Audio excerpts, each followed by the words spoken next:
स्वागत है। मैं हूं आपके साथ सिमरन मिश्रा। अमेरिकी राज्य अलास्का में आज तड़के भारतीय समय के हिसाब से 2 बजे भूकंप के तेज झटके महसूस किए गए हैं। रिएक्टर पैमाने पर इसकी तीव्रता 7.3 मापी गई है, जिसने अलास्का के तटीय इलाकों में से लेकर भीतरी क्षेत्रों तक पूरे क्षेत्र को झकझोर कर रख दिया। भूकंप के बाद राज्य के तटीय इलाकों जैसे कि अलास्का प्रायद्वीप और एल्यूटियन द्वीप समूह के लिए सुनामी की चेतावनी जारी कर दी गई है। इससे लोगों में स्वाभाविक रूप से दहशत फैल गई और कई निवासियों को ऊंचे स्थानों पर जाने की सलाह दी गई।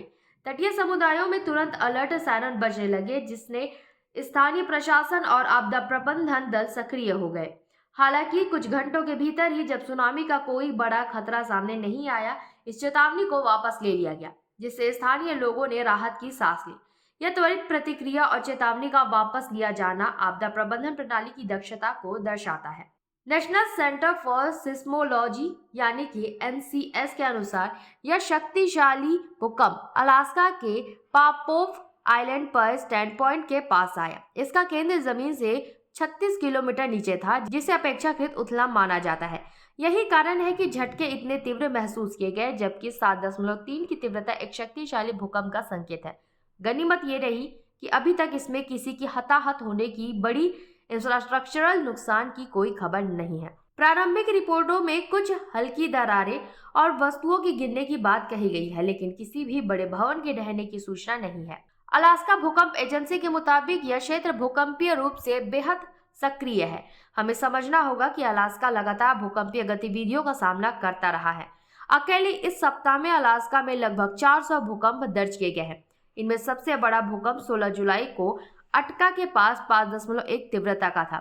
मिशिगन टेक्नोलॉजिकल यूनिवर्सिटी के अनुसार 7.0 से 7.9 तीव्रता वाला भूकंप नुकसान पहुंचाने में सक्षम माना जाता है और अलास्का में हर साल ऐसे लगभग 10 से 15 भूकंप आते हैं। यह आंकड़ा इस बात की पुष्टि करता है कि अलास्का के निवासी लगातार इस प्राकृतिक चुनौती का सामना करते हैं और उन्हें इसके लिए तैयार रहना पड़ता है।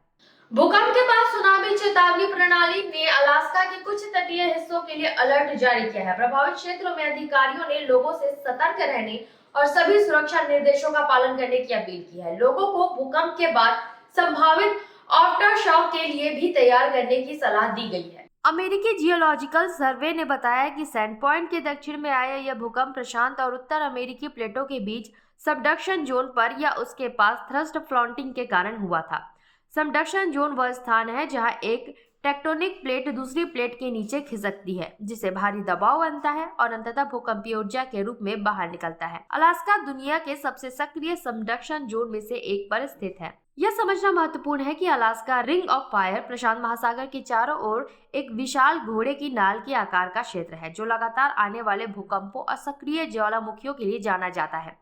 पृथ्वी के अधिकांश भूकंप और ज्वालामुखी विस्फोट इसी क्षेत्र में होते हैं।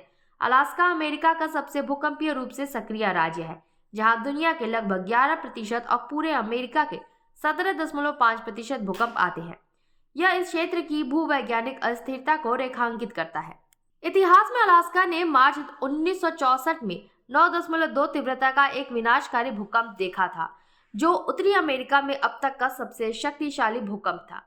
यह इतना शक्तिशाली था कि इसने एंकोरेज शहर को पूरी तरह से लगभग तबाह कर दिया था और इसके बाद आई एक विशाल सुनामी ने अलास्का की खाड़ी, अमेरिका के पश्चिमी तट और हवाई तक को नुकसान पहुंचाया था। इस त्रासदी में 130 से अधिक लोग मारे गए थे। यह घटना आज भी अलास्का के इतिहास का एक दर्दनाक अध्याय है और यह याद दिलाती है कि यह क्षेत्र कितना संवेदनशील है। फिलहाल नवनितम भूकंप के बाद स्थिति नियंत्रण में है और किसी बड़े नुकसान न होने की खबर है। स्थानीय अधिकारी स्थिति पर पैनी नजर बनाए हुए हैं और निवासियों को किसी भी अपडेट के लिए स्थानीय समाचारों और आधिकारिक अलर्ट पर ध्यान देने की सलाह दी जा रही है। हम इस खबर पर अपनी नजर बनाए रखेंगे और आपको हर अपडेट देते रहेंगे। तब तक के लिए बने रहे निशानेबाज के साथ। नमस्कार।